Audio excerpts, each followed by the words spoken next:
mostly just to kind of have a laugh and catch up and just see where you guys are at and how we can help you as a community for the year to come. So I'm going to share my screen. I hope everyone is seeing.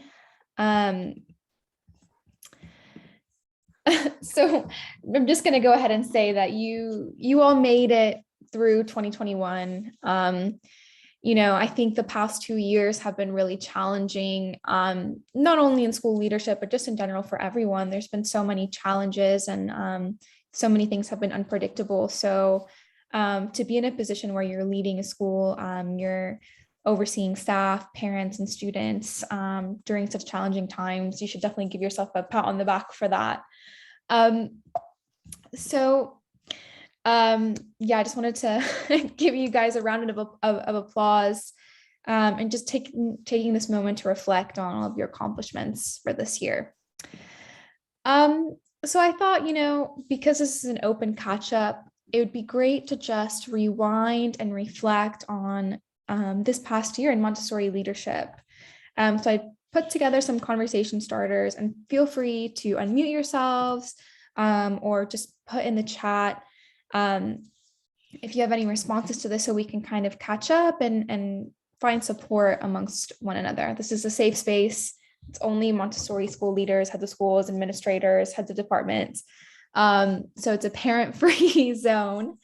So you can say what's on your mind and kind of just connect and find support here. So I'd love to know kind of what were the greatest leadership challenges this year. I think let's just start with the hard question and kind of get that out of the way. What did you find the most challenging this past year? Feel free to. Mila, that was the easy question, not the hard question. I guess that's true, unfortunately. So let me start briefly and then others can follow. Mm-hmm. Our challenge, I think, has been and remains really this whole COVID-related stuff, in the sense that, stresses by the faculty and the staff members, the parents, particularly parents working, family members. And we have been very strict about adhering to our protocols. Mm-hmm. And what has happened is that, obviously, that has not always worked for many of our parents, because, they come in, child has a runny nose, and according to our protocol, they have to be sent back. And so now they're wondering, what should I do with this child? And where do I, there's no place. So it's been, none of their fault. We understand their pain, but our hands are tied too. So that has been one issue that it's been unpleasant at times that we had to deal with. Also, of course, absenteeism of staff members, either they're sick or something. And last year we did fairly well because we didn't have to close any of our classroom last fall, the whole entire year. This fall has been worse. We have had to close the classroom around 4 or 5 times already from August to December. And just like last week, one of our staff member tested positive because they went to a wedding and all that stuff. So that has been, a very tough, balancing act for us. Main thing. Now, so this is COVID related. Now, outside COVID, I'm not sure it's unique this year, but the general challenge that we have had, and I have shared that with you many times, is essentially difficulty of finding staff members and teachers, particularly when we need one to hire. So those are my 2 main challenges. Yeah, and those are big concerns. Is anyone else experiencing that?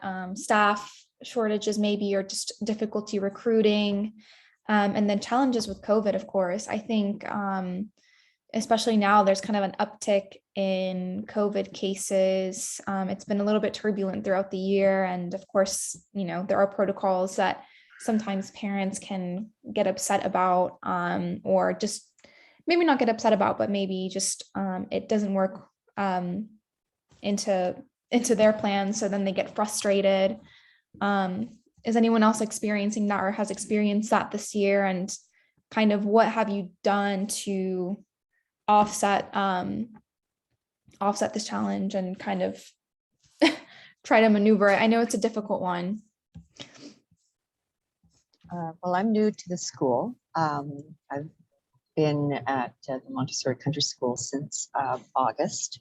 So, but in this short period of time, I think exactly what we've heard here has been a challenge probably throughout the entire Montessori community in terms of recruiting, staff who are going to work,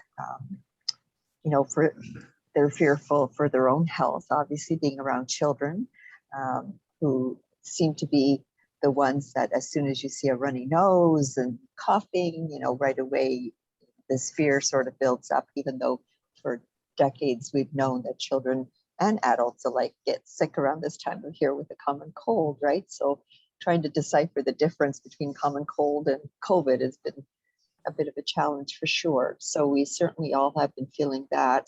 And I think also from a different perspective, and what I think we've done very well at our school is maintaining some form of stakeholder engagement, because typically,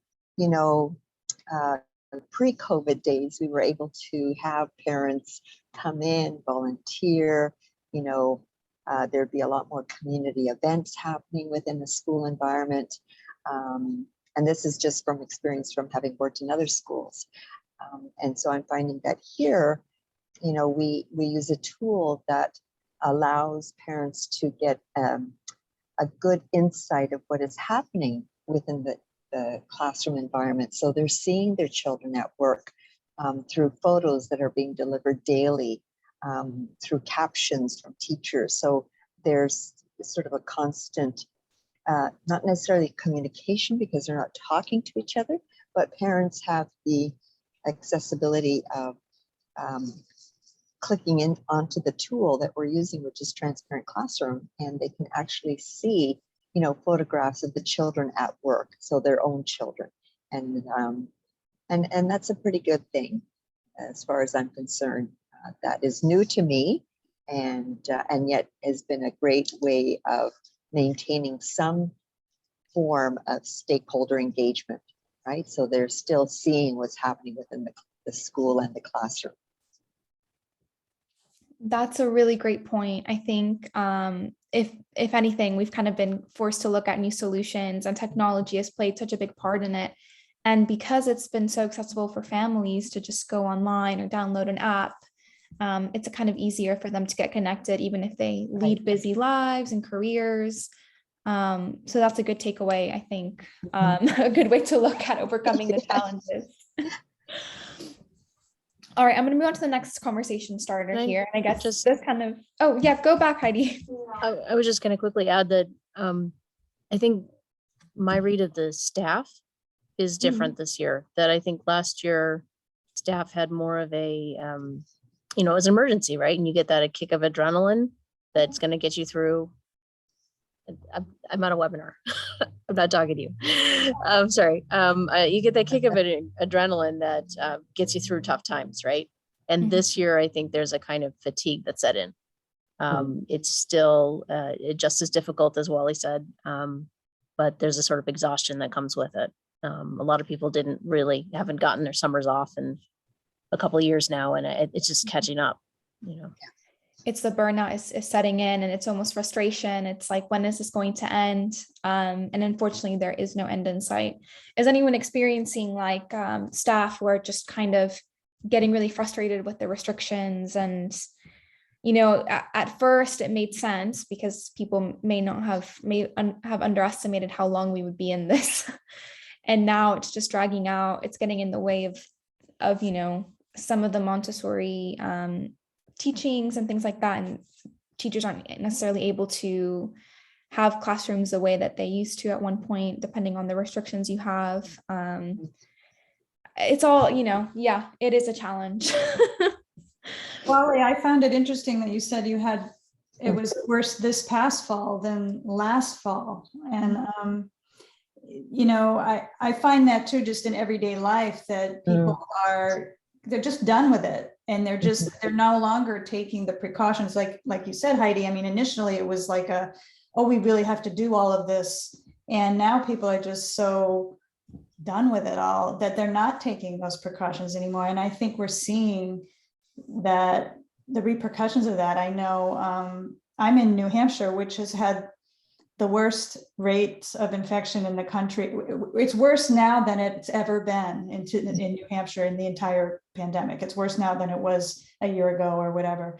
And yet when I go out, there's people out just like nothing is wrong, you know? And I think that you know, we're probably seeing that in schools as well. I'm sure you are, where people are just, you know, just this, you know, pandemic fatigue, which is completely understandable. And yet really just, you know, it's so hard, I'm sure, as a leader to just keep saying, you know, we have to stay diligent on this, because it's just, you know, 5 closings in one fall. I mean, that's really hard to manage. So anyway, I don't really have any answers obviously here, but just acknowledging that, you know, we're really still in a really kind of crisis situation, even though we're just, I think mentally, maybe just our self-defenses is like, we can't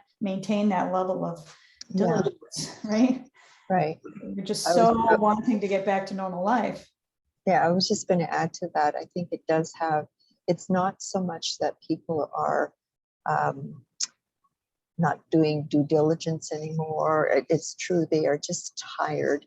And I think for their own mental health, they just have to almost just say, I'm done. I want to just live normally. And unfortunately, by doing that, you know, it's creating these situations where we're getting, you know, cases that are rising.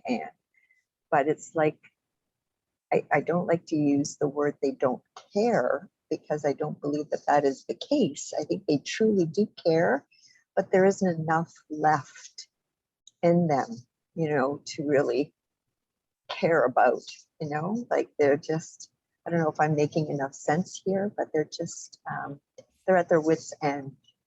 You know, it's gone on for so long, and because they're not seeing sort of an end to it, that's where that sort of giving up comes into play. And it's like, whatever will be, right?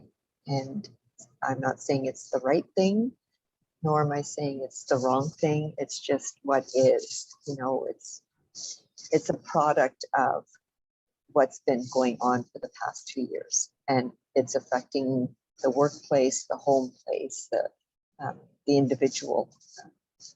It's been brutal. Yeah. Yeah. Emil, I don't understand why things are so bad in your area. I mean, although you guys are the highest vaccination rate, kind of really strange.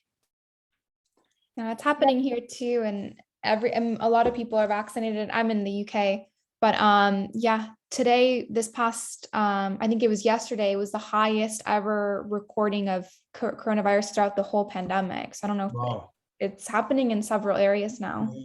Yeah. I think a lot of it, it's interesting, you know, I'm in the Northeast, and it, you know, as the weather gets colder, people go inside. So I think that makes it tick up. And I think my state is the least vaccinated out of any in New England. But anyway, in New England, I mean, it's still not bad, but yeah, we thought, you know, I don't know. I guess I thought that, oh, maybe we would kind of escape it, but no, every part of the country seems to get affected at some point, and it just kind of goes in waves and moves around, I think. So yeah, I think somebody made a comment about people being frustrated, and I know that in our case, we have been very lucky because staff has been really cooperative. We haven't had much complaint from the staff, but frustration has been primarily from the parent side.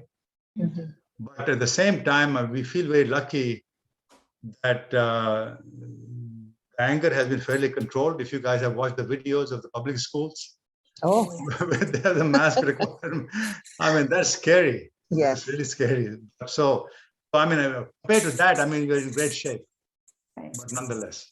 Right. That's good to hear.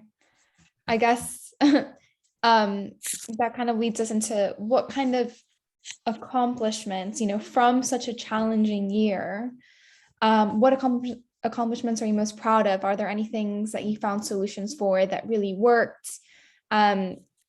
I know it was mentioned about the use of technology has, kind of been able to bring communities a bit closer together through hard times. If anyone else experienced a sense of accomplishment, feel free to talk about it, because we'd love to kind of hear what solutions you've come up with for your own community, and also just congratulate you on a job well done, because it's been a challenging year. The accomplishment last year mostly Mhm. for us was how quickly we were able to kind of switch from the physical environment to the virtual environment, because the Yeah. teachers, many of them are not very computer savvy, right? And for them to really get into this, but they all did an amazing job. I think after a while, became a kind of a semi-pro at what they were doing. So I felt that was, I mean, quite a bit of accomplishment last year that I can go off. Yeah, I think I can speak to that a little bit as well. Again, having been here for such a short period of time, I work out of 2 campuses, but the accomplishments that I've certainly seen is the camaraderie and the support amongst the staff members that will just jump in. If someone is absent, they're willing to support the other staff member by giving up a lunch period or taking a recess time with the children. Obviously, we're not mixing cohorts or anything, but it's just wonderful how they're so understanding of one another and how they're so willing to just be supportive, maybe to do the dismissal because someone had to leave early, so they will stand by the door and be able to dismiss. Or I don't know, to me it gives me a sense of hope that humanity is still very much alive. So I see that as a huge accomplishment. I work alongside Janet. We're actually from Toronto, Ontario in Canada. So it's nice to be part of such a universal team of Montessorians. And at our school as well, we have gone through the process of what we call an accreditation. So we are an accredited school in Ontario. And every 5 years, we do need to apply for a reaccreditation, which usually is an on-site process where an accreditation member team will come out, observe us, we submit paperwork and so forth, but we had to conduct that virtually. And that was a huge accomplishment for our leadership team and our teachers. And really just, again, as another member had mentioned, it's about using technology and ensuring that, even in the midst of processes that have to get done, whether you have a pandemic or not, that you're successful in doing that and just finding innovative ways to ensure you meet all of those requirements. Yeah. Congratulations on that. I know that's not an easy task, even without having to consider technology. So. And you're good for 5 more years now, right? Yeah. Rosalie, which organization was that? It is the CCMA, Oh, I see. Canadian Council of Montessori Association. Oh, okay. Yes. Great, congratulations. That's awesome. Also, just want to give a shout out as well to all of you for being leaders, because I think that a big part of what you do is you most likely led the whole entire year by setting an example for your staff. So just a huge pat on the back for to everyone on this call, because even though you may not want to brag about it, I know that Montessorians tend to be modest people. I don't doubt that you've led by example. And when you guys say that to see your staff gives you kind of a hope in humanity. I'm sure that they see that within you as leaders as well. So Yeah, I was gonna, sorry, Camille. yeah, go on, Camille, go on. That too, it's just, you know, if your staff working well together and willing to step up is a reflection of you. You know, I mean, you are the leader of that staff. So that whole culture that you've fostered is, you know, that's what you're seeing, which is really great. Yeah. So kudos to you guys for that. It's nice to hear all of kind of the good things that have come of this year. And I think it has been a test, but a lot of good things have come. And I think if anything, you guys do have stronger communities, stronger staff communities for the people who have stayed around through all the difficulties. They're going to be people who really value what they do and are willing to kind of stick through it when times get tough. All right. Another question here. How did you make time and space for yourself and mental health? And this is one that maybe we don't always have the time to reflect on as leaders, but it's really important. So if there was anything that kind of helped you throughout the year, whether it was just kind of taking space throughout the day or spending more time outdoors or whatever it was, big or small, feel free to share. Well, there's two things. On a personal level, I live in a forest, so I'm very fortunate that I can take walks outdoors, and we're in a very small hamlet, so it's heavily populated during times like when the leaves change in autumn, so it's very scenic and that kind of thing, so you get a lot of vehicles at that time, but there's really only 68 homes in a large span of property. So we're very fortunate. So in terms of my mental health, being able to do that, and personally I dance. So I get my endorphins through that. Yeah. But on a professional level, we're very fortunate to work for an organization that creates a wellness program for all of its staff members. And I cannot tell you that every time the calendar comes out with all the new wellness incentives and that they provide for the staff, I get so excited. They're just little things, but it's those little things that that make me smile, and I know that it impacts the staff the same way. So yeah, I think that's from a personal as well as a professional. I think that's how I've been coping with mental health, and I'm grateful to the organization to also ensure that the staff that are taken care of through their wellness program. That's great. That's great. It must be so nice to live near a forest. And you said you were in Canada, correct? Yes. Yes. It must be beautiful. Yeah. Yes, we have 100-foot trees, and Wow. our house is set in, and there's deer always. Obviously, we have coyotes, fox, the whole thing, but it's very pretty, and there's trails, and so sometimes when I go on the trail, it feels like you get lost. You feel like you're in Algonquin Park if you've ever been. It's quite pretty, so I'm very fortunate for that. But again, also working for an organization that really takes wellness seriously and makes it a priority for all of its staff, I think speaks volumes about the organization. So I'm very blessed to be working here. That's great. And it's great to kind of have an organization overseeing that. I know that Yes. a few of the initiatives that have been discussed in our online community group throughout the year have been things like special kind of moments through the day where guides or leaders can kind of step out of the classroom if they need a moment to kind of recenter themselves. Some schools, it depends on, I guess, your staff capacity, have been able to offer mental health days for their staff to kind of avoid burnout.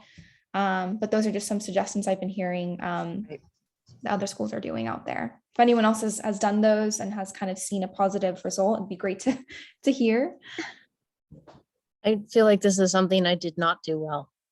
And in fact, I had right around the middle of November, I broke down, and I just had, at that point, it was like an emergency. I had to take time off, and I'm still doing physical therapy to recover.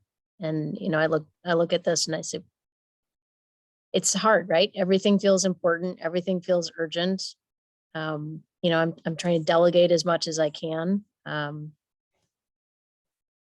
But still, you know, you get home and then you work some more, and then on the weekends and you work some more, and, you know, and there's just as much on your task list on Monday. So this is hard. Yeah. It's true. I think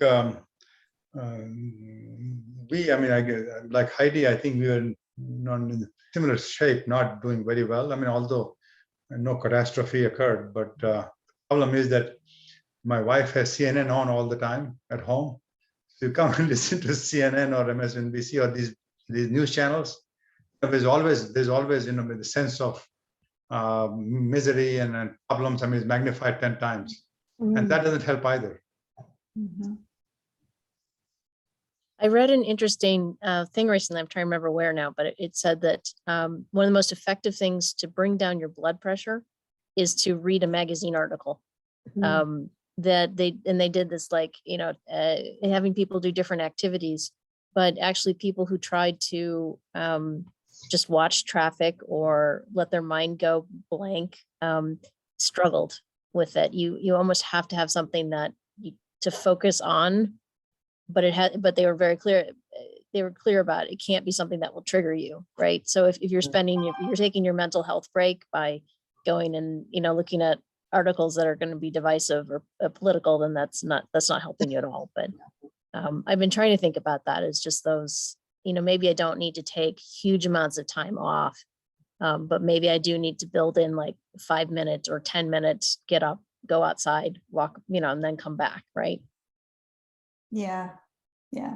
And I think a lot of it too is because I struggled with that a lot, especially when my school was first starting, and is just being okay with knowing that your to-do list is always going to be there. I mean, you, like you said, you can work all weekend and it's still there. And I get that sometimes the stress of it, of knowing that you have things to do, it's hard to just relax. But so that was the work I had to do, was to just be okay with it, to just know that, like, it'll be there. And right now I need to just get my mind off on something else. And I'll share something that I do to de-stress. I always have a book, an Audible book, and I go out, and so it's just a novel, just something that's, you know, not the news, not podcast, it's a book.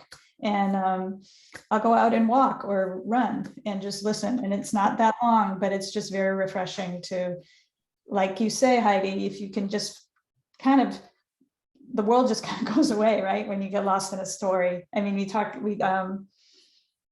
Michael Dorr talks about the power of the story, right? And just to kind of get lost in that, it's just refreshing, even if it's 10 minutes. So, but yeah, I think one of the hard things is that, you know, none of us are in this to make money. None of us are, you know, this is a job that's high contact with people, and it's about children, and you know, so it's very emotional. It's a passion. And, you know, I had previous corporate jobs as a data analyst where you betcha I left my work at work. Like, it never occurred to me to work at home. Right? And I didn't have an emotional attachment to my work. And, you know, no one was going to get, you know, I mean, this is kind of, I imagine healthcare is probably very similar, but, you know, there are other kind of, you know, when you affect people's lives and when their emotions are running high, and you're trying to deal with your own, and you know, you care about what you do. yeah. This is my little confession. Camille strikes me as one of the most, like, we can handle it. I'll go to people I know, and I will actually, this is my mental exercise, is like, how would Camille deal with this? I pretend, I try to put myself in her shoes. Because I run on like, let's get 3 things done at once, caffeine, more caffeine. And I'm like, okay, that's not how Camille would do things. Kind of like, so I do this little, You didn't know me 10 years ago, and that was okay, good. Well, I aspire to be more like, I try to live into that. But I really do. I mean, I think of you as a kind of imaginary, kind of project myself forward. That's Well, I great. just want to call out that you came up with your own solution for your billing. We had a discussion. This is really getting off topic here, but we're just chatting anyway. You had some struggling with how you were doing billing for one of your programs, and it was getting a little out of hand. And we walked through it, but I didn't offer any ideas there because I didn't really have any ideas to offer. But you were able to come up with an elegant solution to it. So that was a great accomplishment. Well, thank you very much. Right after I came up with the elegant solution, I realized why it was not going to work very well at all. So I'm now back to square one in terms of thinking it through. Do you other the other school leaders, and I have to say I'm not a school leader. I am an administrative assistant. Do you guys have infant or toddler programs? Yes. Okay. So our struggle is we've typically offered and I won't derail this, I promise, but we've offered a 2-day, 3-day option as well as the 5 days. And because we have so many Mondays or Fridays off, we've had people who start trying to pick their days based on how many the most value they'll get for it. So we're trying to figure out a fair way to charge people without customizing every single thing. And I am just stumped at this point. So if you have any brilliant suggestions, or if I can go on a webpage and look at a description of your program, I haven't figured this one out. You probably have to customize it anyway, the way you're setting it up. I'm not sure.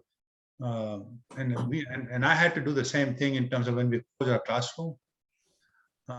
We had to issue some credits on the tuition for the children who were not there, and of course I had to go child by child for that classroom, and depending on the program and this and that, had to do that. So that's a lot of manual effort.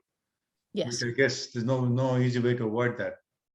We used to have at one point in time in toddler program, we have a 2, 3, and 5 day options. We gave that up. I mean, after a couple of years, we decided not to do that anymore. We only have 5 days for several reasons. But now we only have 5-day toddler program. I long for a 5-day program. The 2 and 3 gets really tricky, particularly when they start. We want Mondays and Fridays and Thursdays, like these creative combinations. And then they want 4 days. They want 3.5 days. So You really can't give that kind of flexibility. In our case, what we had was if it's 2 days, it'll be 2 days like Tuesday and Monday and Tuesday, 3 days, Wednesday, Thursday, and Friday. Has to be consecutive days. We will not say, okay, pick any day you want, because otherwise it's just a mess. It is a mess. I think what's scary is telling people no when you don't have your room full. Yes. Right. Yes. So that's the pushback I keep getting from my director of admissions is, do you want students or not? And well, obviously, yes, so we've got to build our program to the point where we have a wait list, or we have reliable numbers that we can then tell people, no. It's just, it's hard right now to turn people away, I guess. But anyway, I didn't mean to. I can spend hours on this, unfortunately, because it's an obsession of mine right now. But I'll let Camilla get back to. No worries at all. This is just a catch up, so feel free to ask those kinds of questions. It's an open call. If anyone kind of has an idea about it as well, feel free to drop it in the chat, because I think you're definitely not the first person to have that experience. And it's one of those it sounds like one of those situations where you're giving parents an inch and they're taking a mile, and they're starting to want everything catered. All right, let's keep going, I guess. The next question I kind of have for you guys is, I mean, you guys have already kind of answered some of these questions. What lessons have you learned this year? What are the biggest takeaways? It can be school leadership related, it can be personal. Yeah, just kind of share what you've picked up from your position this year, and kind of what lessons will you carry on into 2022. One of the lessons I actually got in life lessons that got reinforced. It was not a new lesson, and the lesson is that certain things you can control, there are other things you can't. So basically, just do the best you can for what you can control, and just let go and accept it. And that's not a new lesson, but this is a lesson that I think you hear it over and over again and just got reinforced. That's a great point. That's a great point. Because of COVID, we, obviously cut way back on our gatherings. And then most of that is social, right? So like there was no, holiday staff party and a whole bunch of other things that are like that. And as we have started to bring some things back, I'm just struck by what a difference they make and how valuable they are in a way that I completely underestimated. You really do need those points at which people just get together and can be people, not jobs. Does that make sense? And because that's the glue that holds them together when things get tough. And if you don't have those, then you don't have glue, I think is, so I have even more appreciation for how valuable those opportunities are. Yeah, that's a great point, actually, because I know a lot of, because it's been so difficult to have those types of events where it's just very casual. It's not necessarily about work or school. It's just about getting to know people. It almost feels like because there's been a lack of that, people have become burnt out even quicker, because it's like they don't have kind of the positive aspects of working life and school life. So it's really important to make space for those kinds of connections. Technology works to some extent. I mean, we've been fortunate enough to kind of keep these town halls going for the whole year. But then when you're, a school community, nothing kind of compares to those in-person connections and being able to observe in the classrooms and things like that. That's a great point. Some great lessons to take into consideration for next year. So now, I guess, we've had a long and challenging year. I think we've all kind of learned a lot, but it's a good time, I guess, now to start looking forward to 2022. This is kind of where we get into the headspace of making resolutions, having a problem-solving mindset for the year to come. So here are just some questions, some conversation starters to kind of get us talking about things to look forward to. So what goals have you set for the next year, whether it's, a fundraising goal for your school, a professional goal, or just a personal goal? Feel free to share, and let's kind of inspire one another. So our big one is that on January 7th, we close on the property next door to our school so that we can officially start our expansion projects. This is something that we've been trying to do for 8 years, and it, go figure, COVID allowed it to actually fall into place. And so we're pretty thrilled about that because it also means that we have the capability to add a middle school, which we've also been trying to do. So this is a really big year, and we know that this is going to be a very easily 5-year capital campaign that we're going to be launching. And we've got to aim for raising about $2 million, if not more. Wow. And so it's a big project, but it's given us hope and something that we can be looking forward to. And the idea that we're closing right at the very beginning of January is kind of like, all right, this is the new beginning for all of us. And so it's after the heinous week we've had this week, then this will be a lovely way to start the next semester. Wow, that's a silver lining. That's a COVID-19 silver lining, I guess. You were able to close on a building after 8 years. Wow. Congratulations. Yeah. I hope everything goes smoothly and you're able to secure the funds that you need. And good luck with your middle school. That's a significant expansion. Yes.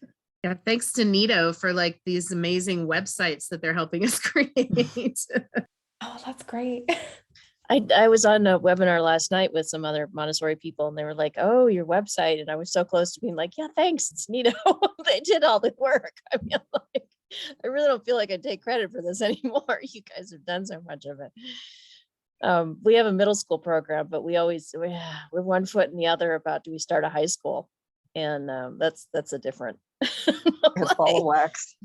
someday, but anytime you do a big move like that, a big expansion, Great it's that you not guys are it's so having many those- projects you can do incrementally. That's not one you can do incrementally. You just have to be like, we're totally not ready, now we're totally ready.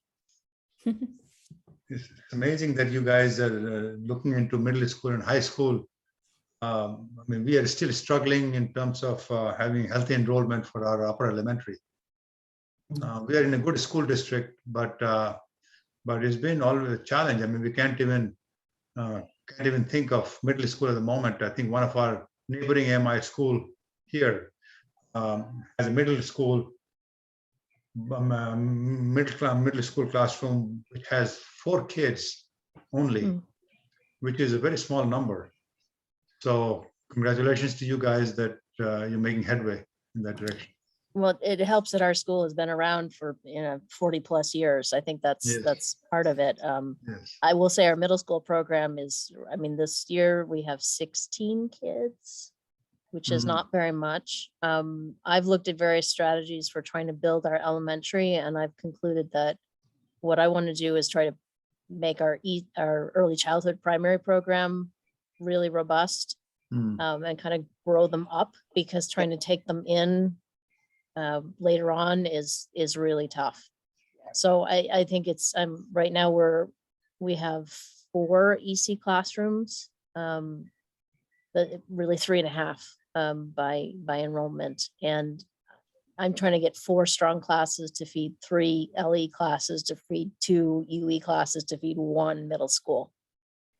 So it's tough, when they have the option of going for free public education at elementary. It's a big drop off. So my sympathies. I mean, it's not easy. Do you have a good public school system around your school, Heidi? I think it's decent, but kids who come out, who leave, they're just bored for the first year or two, because they leave their primary program here so far ahead of where the kindergarten starts. What I haven't been able to figure out is, we have 3 toddler classes, 4 primary classes, 2 lower elementary, 1 upper elementary. Still, we're struggling, on the in the elementary area. We just cannot have. We have decent enrollment, but not amazing enrollment. For example, our upper elementary only has 12 kids right now. We're hoping so. Just don't know what dynamics works. We're in terms of providing a good elementary, and then I'm not even talking about middle school yet, but elementary program. I thought we have a big enough base to be able to build from it, but somehow, that has been a challenge for us. I'm sorry, how many primary or EC programs do you have? Early childhood 3. Early childhood 3. meaning toddler 3, 4. So yeah, primary. we used to run it 4 classes, and then we dropped down to 3 classes in our EC. And the next thing I knew, our 2 LE classes had dropped to 1 LE class. Yeah. And I'm still waiting for that tube of toothpaste. It's coming. We're gonna have a really light UE year, and then we're gonna have a what are we doing? Yeah, having a middle school program year. And so just that because that happened for a couple of years, we're going to be feeling the effects of that for years to come.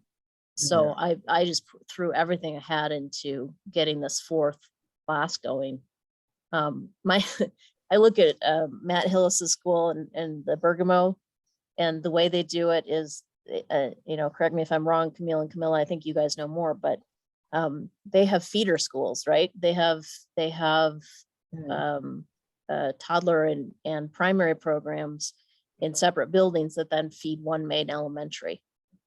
And so that's my dream, is you get to the point where you can have, you know, you have so many primaries, which is where people feel the need for Montessori and understand Montessori and it makes sense to them. And then you do that just so that you can have one really solid elementary program. So, I agree. I mean, you need that pyramid because, as you say, it is so hard to bring kids in at the, you know, starting at the elementary level, even midway through primary. It's tricky, but I mean, the other advice I would give is if you don't have that pressure from your upper elementary families to start an adolescent program, then don't, because you need the full buy-in of enough of those families that is really going to support a middle school. And don't think that you'll be able to easily bring kids in from the outside your own program. You can get a few, and that's a good age, obviously, because you're kind of through the, you know, adolescent programs, as we all know, are different than elementary in terms of, you know, you could bring children in and they can be a good fit without having a Montessori background. But it's really hard. I mean, at that age, they're already quite, you know, if they're doing well in wherever they are, they're going to stay where they are. So you end up getting inquiries from a lot of families where the children are struggling with one thing or another, or, you know, and so you end up with a lot of those types of inquiries. So it just becomes really, really challenging.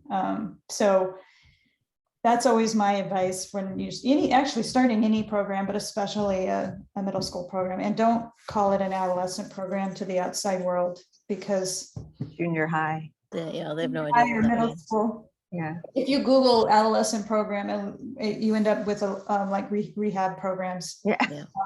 And so, you know, give it a name, call it something else, whatever. But anyway, it's and you do, I mean, it'll be interesting how you hear how you're, you know, I think you have the absolute right idea where because you're going to have attrition all along the way. So if you've got that pyramid.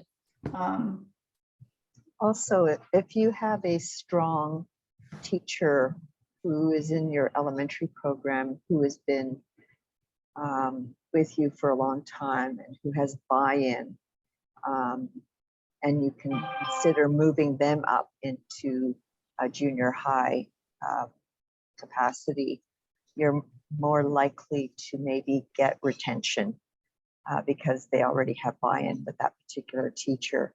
And I say that because in my previous school that I worked at, I started the junior high program, and I started with 7 children, grade 7, and it went to 30 children, grade 7 and 8, 15 and 15. And by the time I got to having 21 students, grade 7 and 8, I was at the point of almost, virtually a nervous breakdown trying to teach all subject areas. The only subjects I didn't teach was music and art. We had specialists for that, and phys ed. But at the time, I was teaching all sciences and whatnot, history, the whole works. And then eventually the administrator at the time recognized that I couldn't possibly keep going at the rate that I was going at. Now, I had been at the school for, well, it was 25 years that I was at the school, but when I started the junior high program, I was actually a VP, and the school had 2 pedagogies, and one was the Montessori strand that went to grade 6, and then there was what is known as the private, strand, which went to grade 8, and they were single classrooms, But we used to lose a lot of our Montessori children at grade 6 because they didn't have the buy-in to go into the private strand for whatever reasons. So at that point, I addressed it with the school administrator that rather than losing these children, why don't we consider opening up junior high for Montessori? And by opening my big mouth, I was the one who was selected to do that, which, you know, I say that tongue in cheek because they were some of the best years of my life there. I mean, I enjoyed working in the lower elementary. I enjoyed the administrative component of things, but working with the adolescent children is like working with toddlers all over again, but in a different way, right? So it's an amazing program, but I had the buy-in right off the bat because students didn't leave, and some did the first year, obviously, because we didn't keep all of our 6s. But, you know, 7 students stayed, and from that is how the program grew to 30 in a very short period of time. So it is doable. So if you have a strong teacher that has been with you, that has buy-in with the parents, maybe that's the person who could be a good, you know, junior high startup for you, because they're likely to have parents wanting to stay, have their children stay with her or him. That's a great point. Yeah. One of the things I've looked at and continues to interest me is a model where you charge tuition for the pre-K level, and then I believe it's a charter school, but basically they go free or at a really reduced tuition for elementary. Because again, preschool is where most of the demand is, and that's when people are willing to pay. But when they get to that point where they can enter kindergarten or first grade and they don't have to pay anything, they're just out the door. And, you know, honestly, some of it is even the ones who love us, they have 3 kids, they have 4 kids. It's just, it becomes financially very difficult. So some way of making it easy for people to stay. I would love to do something where if they pay a bond, their bond rolls over into their first year's deposit for, you know, entering first grade, or some kind of, there's a discounted for that year, or there's, you know, or we offer more financial aid for elementary, or, you know, I just think there's it's a really hard choice for people to make to stay committed financially. And if we can make it easier for them, that would help a lot with the enrollment. Yeah. Oh, great. I'm going to move on to the next question. All right, so we always like to ask this, wrapping up the year. How can our Montessori Thrive community support you in the new year? And you may not have anything on your mind now, but you can always contact us to ask a request for what resources you'd like, what discussions would be beneficial at future town halls. We've gotten some great suggestions already for January from some of our members, but we're always open to suggestions. So if you ever have an idea for a town hall or would like to see a certain speaker here, you can raise it in our forum and our Facebook group, or you can also just email me. If you don't have my email, I'm just going to drop in the chat. I think most of you already know my email. But yes, I would love to know kind of what topics you'd love to see at our future town halls, or what resources you're really going to be looking for in the coming year. Great. Thank you so much. Thank you. All right. Well, I don't have anything specific, at least for now, resources, but I'd like to take this opportunity to thank both you and Camille for providing a platform throughout the year, bringing us together as a community. It's been a big help. And I know you have some wonderful resources that I've seen in Thrive, so I'm sure it continue to build. So that by itself has been really very, very useful to us.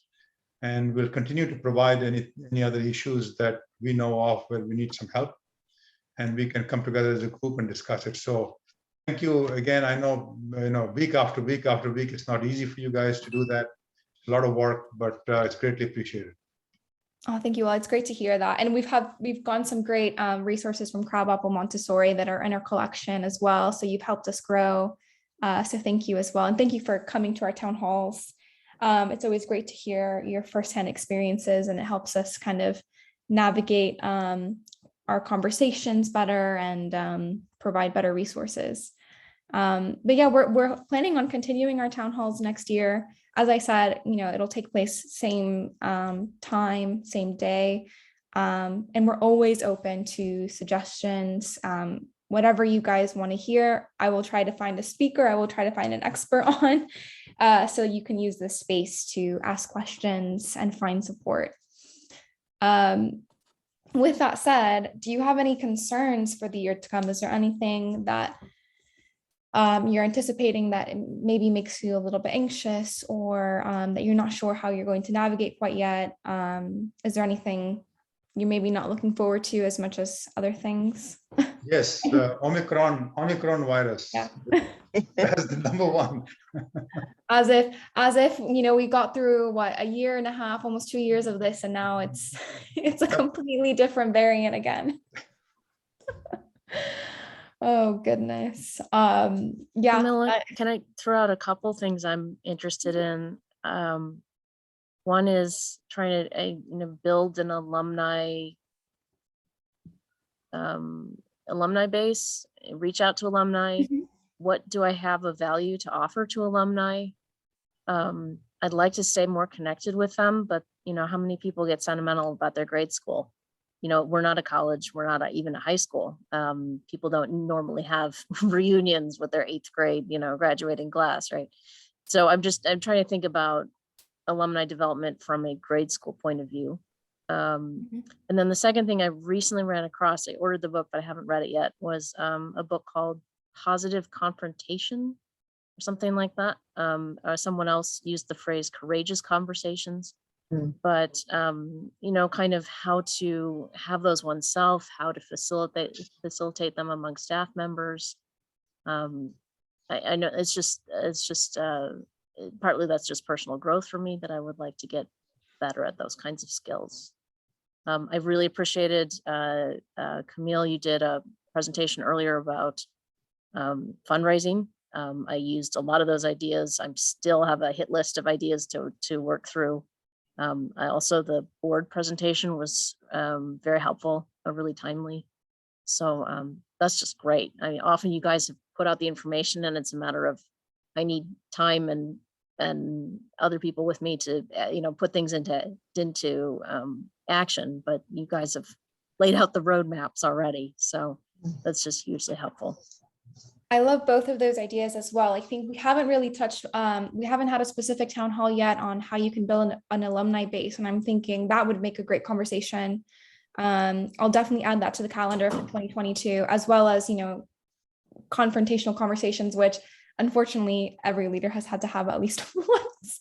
So I will definitely look into some of those. I know other ones that have been brought up that I put on the calendar as well is more discussions on how to lead communities and raise awareness for mental health, both for parents and for students. That's another topic that we have kind of queued up for next year. But yeah, thank you as always, Heidi. You always provide great ideas. So I'll go ahead and add those to our future town hall suggestions. Thank you. And I'll see what I can do to organize those. But yes, if anyone else has any ideas as well, please contact me, or just, I'm always on the Facebook group. I'm always on Instagram, Twitter, email. So if anything comes to mind and you have, where to reach me, just let me know. Yeah. Okay. Any other concerns for the year to come? It's okay if we've kind of already talked about quite a few. I think the main one is probably continues to be COVID, unfortunately. All right. I think this is our last, is it? I think so. What are you looking forward to the most in the new year? I know one of you has said that you guys are opening up a new building. Is there anyone else kind of starting new programs or excited about kind of getting new students in for the next year, getting close to starting your first wait list for a program or something like that? Anything like that going on? So yeah, if there are not many silver linings to COVID, but if there is a silver lining for us, it's been that it reminded us to be outdoors in a Mhm. way that it's just easy to become complacent and indoors, right?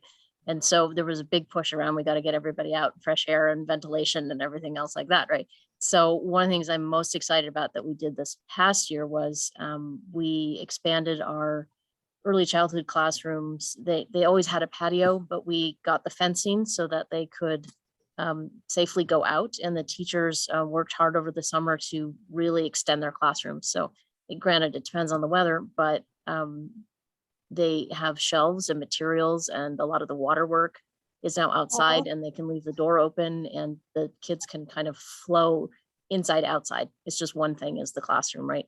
And I just absolutely love this. I've gotten hooked on, I've been reading about Montessori's Erdkinder idea.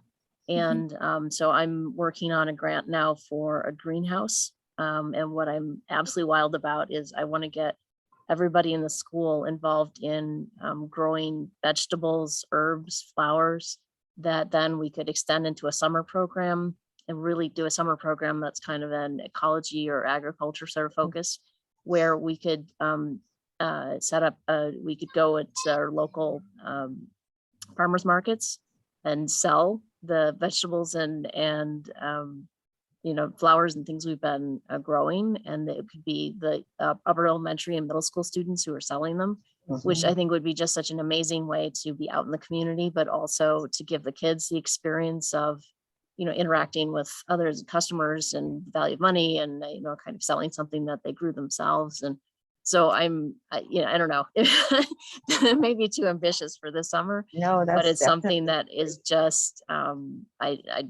I'm just wriggling with excitement to work on. I just think that'd be working the cool to say. land for the junior high or the middle school children is essential. And they Yes. love it. They love it. So I think that's a great idea. I used to take them farming all the time. That was a weekly outing where they actually went to work on an organic farm, and they had to dig, they had to plant, they had to harvest. It was just, it's an incredible experience. So kudos. Hasn't happened yet, but that's I what I'm know, excited but about. I know, but I love how you're thinking. I think it's wonderful. Thank And you. another thing I used to do is, you know, I would bring in the boxes of furniture that needed to be assembled. And before the school year in August, I would have the middle school students come in, and the classroom had to be built. So they had to Wow. build their bookcases. So I put them into small groups, grades 7 and 8. Wow. And they said, they used to call me Mrs. Z, and I said, yes. And they said, well, where are we supposed to put our books? And I said, well, you got to build it. So they Wow. would build it, and they'd have to read the instructions, make sure that all the parts were there. They made their mistakes by putting the backs on the wrong way. And then they said, we're finished. And I said, really? Does it look like the picture? And they looked at the picture and they said, no. So of course they had to take it apart and they had to rebuild. But you know, they built their tables because they didn't have desks. They had longer tables to work on, and their bookshelves. And yeah, it was, Wow. it's working with the hands. That's what it's all about with the elementary. And they did all their own field trips. So they were the ones that would make the phone calls to the different places. I would be there to support it, because a lot of people say, is this for real? How old are you? Who am I talking to? That kind of thing. I would say, yes, I'm the classroom teacher. Please conduct the rest of the conversation with the student. And then they would fill out what we had at that time, a field trip form that was sent out to parents, and parents would sign off on it and whatnot. Obviously now it's more technical and that can all be done on computers, but the children can certainly handle that. But I tried to make the middle school program it really was about them. And then there was cooking. So every week the children would, and I would participate, and we would, each put in $5, let's say. Then there would be a group that would choose the recipe. Well, if there was a recipe for 4 and now we have 30 students, what is the math? So they had to calculate that. Then we had our shoppers who did the shopping. Then we had those that would have to cook. And then we had the group that had to do the cleanup. And everything was place settings, everything was set up, and we always sat together as a group and had lunch. And that happened every Friday. So those are just some ideas. And, That's really neat. those sort of extra sort of curricular, yes, they had their math, their languages, their history, their geography and all that, but it was the practical life skills. And that was instrumental. And we also started our first week of school in the outdoors. So we never started in the classroom or in the school. We always took our trip out, and we did an outdoor wilderness canoe trip. And the longest I was away with the students was 9 days, where we had to take a bush plane to get over to our site. And they portage like voyageurs, carrying their packs, and canoed. And it was a challenge. It struggled them. They had to learn to take risks. But every time we came back, it was like they were so empowered, and what they learned there, they brought back to the classroom. So the idea is, if you're willing to take risks out there and depend on each other for support, and you come back to the classroom, that's what I want. Remember the risks you took there, then take those risks in your learning and depend on one another for the support that you need to get you to where you need to go. So just some food for thought. It's very impressive. It was fun, I have to say. It was fun. Yeah. That's really great. I love that on this catch up, this final, our final town hall of 2021, we're just able to kind of hear these stories and hear your experiences with Montessori, because that's ultimately what, everything we do is for that. So, yeah, I just want to leave on a final note. Thrive will be here. We'll always be an online community for Montessori leaders. We're always going to be here. All of our town halls are open to anyone who's in the Montessori leadership community can join in. It's not just for our Montessori Thrive members who have access to our collection. These live calls are always available. We share them on our Facebook group every single week. And we'll also be around for the winter break, apart from, obviously, I think Christmas, Christmas Day, Christmas Eve, or any kind of national holidays. But we will be around for the winter break if anyone has some planning to do or wants to get things organized for the next year. We'll be around to answer questions, take town hall suggestions, and receive any resource requests. All right, I'm going to go ahead and stop sharing my screen and just thank everyone for joining us. And thank you guys for another successful year of town halls. You guys have kind of carried these through, and we really appreciate you guys for that. Thank you so much for offering. Thank you. It's nice to see people. Bye-bye. Thanks. Have a great holiday Thank you. season and a Happy happy new year. holidays. Yeah. Have a nice holiday, guys, and Thank good luck. you too, everybody. Bye. Take care.